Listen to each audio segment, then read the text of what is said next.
Hello, hello, and welcome back to September's Seattle Market Update. Obviously, my name is Christian Nossum. I'm Jason Saldarriaga. And this is what's going on. So, as everyone probably has heard, especially if you've watched any of our recent videos every month in this email newsletter, you've seen that the market is going through some sort of a blip, some sort of a something. Mm-hmm. We're trying to figure out still what it is. I think the market's still trying to figure out what exactly is going on. But that said, we have some great prime examples of our clients, what they've been doing recently, so that you can kind of see a or get a first-hand look of what's happening. So yeah, right now it's the market's kind of unsure. There's been a change, and so you're seeing opportunity on both sides for both buyers and sellers. Mm-hmm. But it's pretty clear buyers have an opportunity that they haven't had in a long time in Seattle. Years and years. It is much more swayed towards the buyer's best interest than it has been in years. Yeah. That said, it's also pretty beneficial for sellers as well. An example of sellers still getting what they're asking. We had a listing in West Seattle.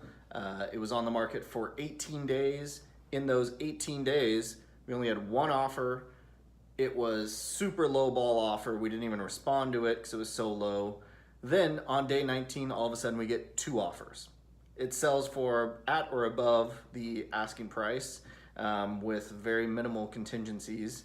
And it was just super solid. So that's one hand. On the other hand, both of us have had just in the last week, like I had one where we were able to make an offer on a house. We got it accepted $20,000 below the asking price with a 10-day inspection period, which I probably haven't had a 10-day inspection period on an offer for 4 or 5 years at this point. So that's a really long time. Yeah, and I had a client, there's an offer review date, let's say on a Thursday. About a day or two beforehand, two people, us and another prospective buyer, did a pre-inspection because there was an offer review date. Come offer review date, there are some issues with the property, but these issues would likely have been overlooked 6 months ago, and you would have tied it into your offer price. But both parties decided, both potential buyers, ours and the other buyers, decided not to present an offer. The seller actually a few days later came to both buyers and presented the buyers with a signed offer with major concessions in it. So not even at asking, major concessions, and both buyers decided it didn't work out for them. It wouldn't make sense. Which is crazy. So I'm going to recap what he just said. A seller made an offer to two different buyers on the seller's house saying, hey, here's an offer that I'm offering you way below the asking price with concessions. Please just sign it. Please sign. And both buyers said no. Yeah, and that, I mean, to think where we came from even earlier this year, before Mother's Day, they could have just put that on the market and they would have gotten 10 offers. Immediately. So it's kind of shocking. Yeah. So we're seeing both sides. What other examples do you have? Another one recently, a townhouse in Ballard. It's sold for asking, and it was pretty competitive. So the sellers there were very happy. They got exactly what they were looking for. But then I have other clients there is a great house in North Seattle, very nice yard, very nice layout. It would appeal to a lot of people. They accepted an offer a while back with an inspection contingency, which means that the sellers or the buyers were going to do an inspection, and they did, and they came back and they said, actually, we want to back out. And it was timed around the time when the market kind of changed. Yep. And so I think what happened was they're like, oh, there's a lot more options on the market right now. If we can back out, let's back out. They did. And so then the house had to come back on the market after going pending inspection. And that doesn't look very good. No, because then every buyer out there, everyone looking at homes online, sees it go pending inspection, then they see it come back on the market, and they assume something's wrong. And it must be major if that buyer didn't buy it. Exactly. So then they're like, I'm not looking at that house. Yeah, and so it's sad. And it's a great house. And my clients found it and were able to come in on their terms and get it accepted because the sellers were kind of at the end of their rope and like, we need to sell this or else this listing is just not going to gain a lot of attention. It's not looking good for us. So, and that actually brings up a good point. This exact scenario that Jason's explaining is a prime example of opportunities in this market for buyers.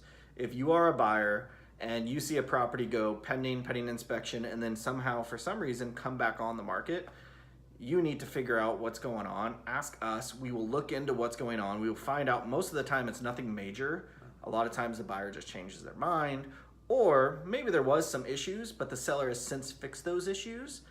But it's hard to, I guess, advertise that to other buyers that are looking online. So those are definitely homes that you want to check out and look into, especially if they meet all of your criteria or most of your criteria, because that might be a deal. And there's definitely some deals being had out there in this market right now. Yeah. So I'll say this: if you've been on the fence for a while because you've seen these prices just go up and up and up, and you're thinking of buying, now is the time really to start seriously looking, because there's just a ton of opportunity for buyers right now. Yep. Sellers are still having a heyday as well. But in comparison to history, in comparison, long history, yes. Comparison to last 2-3 years, not as good, but they're still making bank. But it's getting, now you might have to put some effort in when you Exactly. sell your house. You can't just list a house with three walls, and a roof. And it's going to sell for $100,000 more. Yeah. You have to put some effort in. You're going to have to do some marketing. You're going to have to maybe do some cleaning, some painting, some adjustment. But that's just like you had to do back in the day, in the good old days. Yeah, that's a normal thing. You have to prepare your house for sale. Shocking. Yeah, you can't just list it with dog poop still in the basement, which I've seen. Yeah. Which crazy. Yeah. And with that. Yeah, on that note, that is September Seattle real estate market update. If you have any questions, if you want to reach out to us, if you want to meet up with us, just go to awesomenossum.com/schedule. And just schedule a time to meet up. We're happy to do that. Always, no pressure, no obligation, no nothing. We're just going to chat with you. If it makes sense, we'll help you. If it doesn't make sense, we'll help you come up with a game plan, if that even makes sense for you too. Exactly. So that's it. Alrighty, y'all. See ya. Bye.